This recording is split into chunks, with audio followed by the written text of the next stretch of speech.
বিসমিল্লাহির রহমানির রহিম। আসসালামু আলাইকুম viewers, welcome to my channel Samia's রেসিপিতে।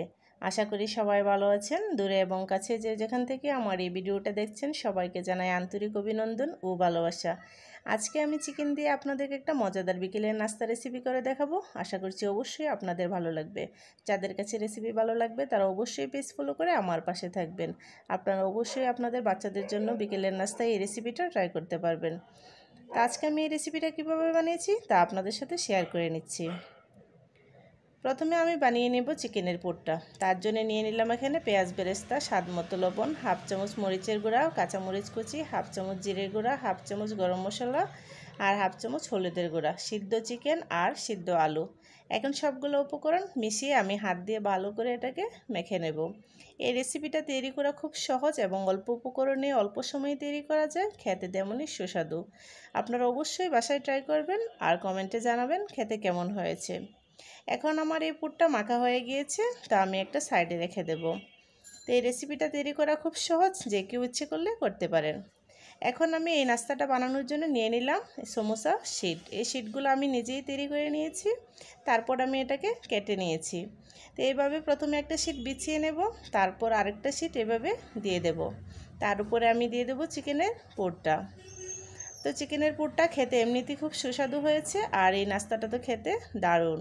তো আপনারা অবশ্যই বাচ্চাদের টিফিনে এই রেসিপিটা ট্রাই করতে পারেন। চিকেনের পুরটা মাঝখানে দেওয়া হয়ে গিয়েছে, তো এখন আমি হাত দিয়ে চেপে একটু সাইড করে নিচ্ছি। তার উপর আমি চতুর্পাশ এইভাবে সিল করে নেব। প্রথমে একটা পাশ আমি টেনে সিল করে নিয়েছি, তার উপরে দিয়ে দেব ব্যাটার। তো ব্যাটারটা দিয়ে তার উপরে আবার অপর সাইডটাও আমি একইভাবে লাগিয়ে নেব। ব্যাটারটা দেওয়ার কারণে এটা খুলে যাবে না আর ভিতর থেকে ভাজার সময় পুরটাও বেরিয়ে আসবে না। তো একইভাবে আমি সবগুলা নাস্তা বানিয়ে নিয়েছি। তো এখন ভাজার জন্য চুলাতে চলে যাব। তার জন্য চুলাতে একটা প্যান বসিয়ে পরিমাণ মতো তেল দিয়ে তেলটাকে আমি গরম করে নিয়েছি। এই পর্যায়ে চুলার আঁচটা থাকবে মিডিয়াম হিটে। হাই হিটে এই নাস্তাগুলো ভাজা যাবে না, তাহলে অল্পতেই কালার চলে আসবে আর খেতেও ভালো লাগবে না। এখন চুলার আঁচটা মিডিয়াম হিটে রেখে আমি এই নাস্তাগুলোকে ভেজে নেব। তো এখন আমি একটা পাশ উল্টিয়ে নেব। এই রেসিপিটা খেতে খুবই দারুণ, তো আপনারা অবশ্যই ট্রাই করবেন। রেসিপি ভালো লাগলে লাইক কমেন্ট করতে ভুলবেন না।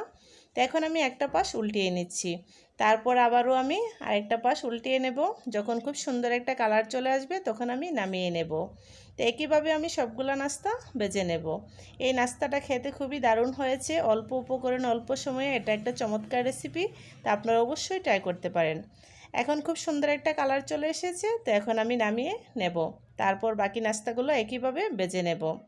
তারপর আমি আপনাদের সার্ভ করে দেখাচ্ছি যে আমার এই নাস্তাগুলা মাশাআল্লাহ কত সুন্দর হয়েছে, খেতে তেমনই দারুণ হয়েছে। তা আপনারা অবশ্যই বিকেলের নাস্তায় এই রেসিপিটা একবার হলেও ট্রাই করবেন। আমার চ্যানেলে এরকম নিত্য নতুন সহজ ও মজাদার রেসিপি পেতে প্লিজ চ্যানেলটাকে সাবস্ক্রাইব করে পাশে থাকবেন। ভিডিও ভালো লাগলে বেশি বেশি করে সবার সাথে শেয়ার করে অন্যকে দেখার সুযোগ করে দেবেন। আজকের এই নাস্তাটা কতটা ক্রিস্পি হয়েছে এখন আমি আপনাদেরকে একটা ভেঙে দেখিয়ে দিচ্ছি। তা আপনারা দেখেই বুঝতে পারছেন যে এটা যেমন সুন্দর হয়েছে খেতে তেমনই দারুণ হয়েছে। তা আশা করছি আবার দেখা হবে অন্য কোনো রেসিপিতে। সে পর্যন্ত সবাই ভালো থাকবেন। ভিডিও দেখার জন্য আবারও সবাইকে অসংখ্য ধন্যবাদ। আল্লাহ হাফেজ।